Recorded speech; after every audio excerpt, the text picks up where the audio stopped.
Welcome back to Unapologetically Queer, and this is another video of me talking about the second time I got rejected.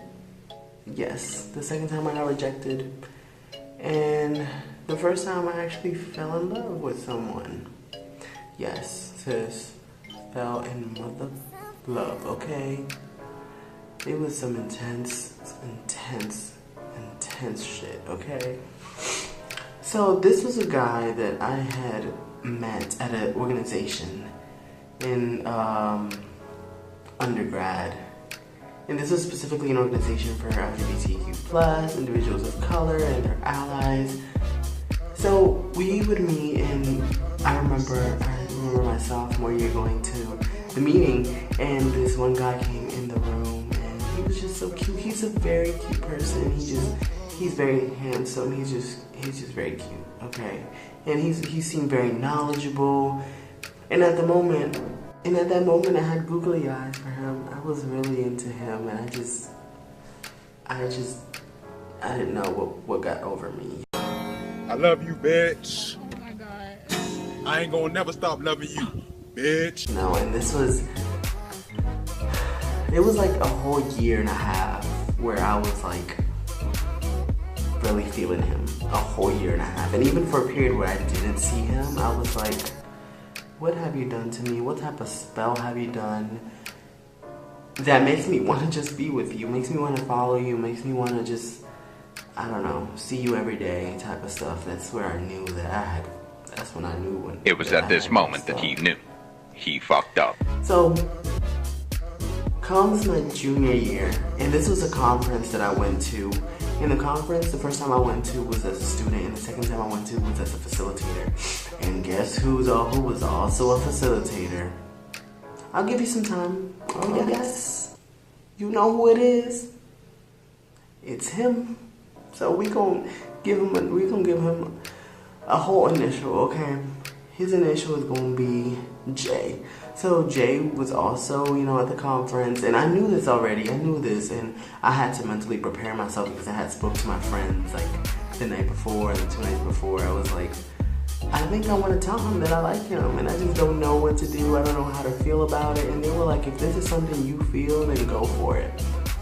And at this time, and it's still going on. I mean, I'm a lot better now, but I still have a lot of insecurity problems with myself, and then it gets worse when I think about like dating someone, thinking about like going up to someone and pretty much confronting them about my feelings about them.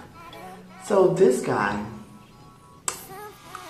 we went to the conference, we got there, and this is a whole weekend conference, and I hung out with him. The first night, my heart was, oh gosh, the first night we went on a long walk, because it was like in the wilderness.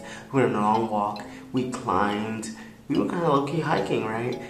And there was this one part where he said, and we had acted out something for a skit, and we talked about looking into someone's eyes and knowing that feeling, knowing that intense emotion that you want to be with them and that you like them, that linking of eyes, and then, like supposedly when you link eyes with someone and you look for a long period of time, your hearts palpitate at the same.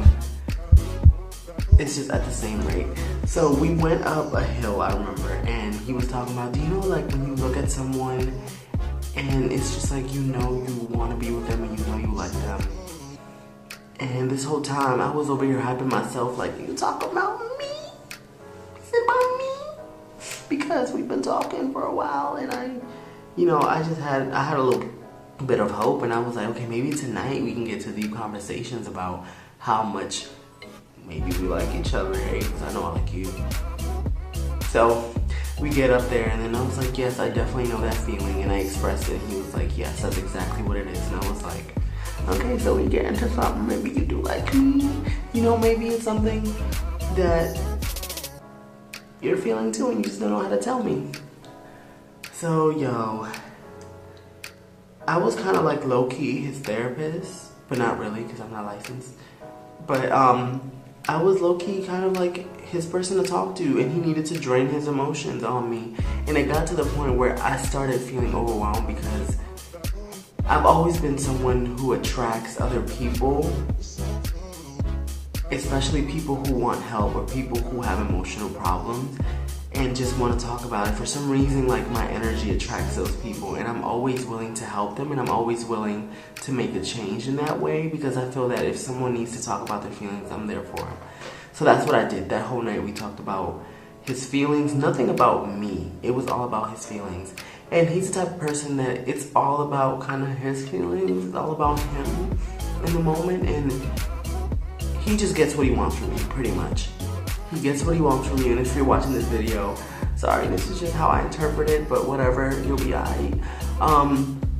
He definitely will get the best of you, and he will definitely use your emotions for his own benefits. And he will use it as much as possible, and you will fall for him, and you will know that you like him, even though there might not be something between y'all, you know, and he just wants to use you for your support. So, you know, it was getting stressful. In this conference, we talk a lot about a lot of social issues. We talk about just like a lot of emotions. People talking about personal things that they've gone through. And this whole time, I've been building up inside of me, like, I'll tell him tomorrow. Saturday came. I was trying to get his attention and trying to, like, set him aside, but I couldn't. And then Saturday night, I had a meeting with the group that I was facilitating, and we had a really intense conversation about, like, queer identities and stuff, and defining what it means to be queer. It was so hard because I felt that I was being put on the spot to talk about things that I knew the definition for, but it was just difficult because I was overwhelmed and trying to teach all these people things, and they just got frustrated, and we got into an argument. I didn't, but they got into an argument. So then I was thinking about that. I was thinking about Jay, and I was like, oh my gosh, what the hell is happening to me? And then the whole experience is just draining overall because people are talking about their emotions and crying, and I'm a big crier.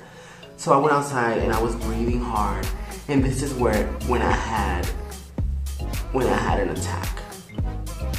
This was the first experience I had with a panic attack because I was just emotionally drained, and I was just done. I was done, you know, all the ruminating about how am I going to tell this boy this. So let me fast forward to when he actually rejected me. So I built up the courage on Sunday morning, and I told people at my table, I was like, well, the people that knew, I was like, I'm going to tell him today. I'm going to tell him today.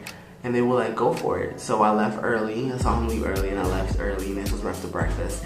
And we went outside, and I was like, hey, what's up? You know, just talking. And I said, can I talk to you about something real quick? And he was like, sure, whatever. So I was like, you know, there's something that's been in my mind. There's something that's been bothering me, and I need to tell you because it's really bothering me, and I can't. And I remember vividly there was a park. When you walk up, there's a park on the right, and that's where we sat at a bench. And I tell him, I like you. I have feelings for you. I've had feelings for you for a while. And he says, oh, that's so sweet of you. What did he say? He said, that's so sweet of you, but I don't see you like that, and I'm just not ready for anything right now.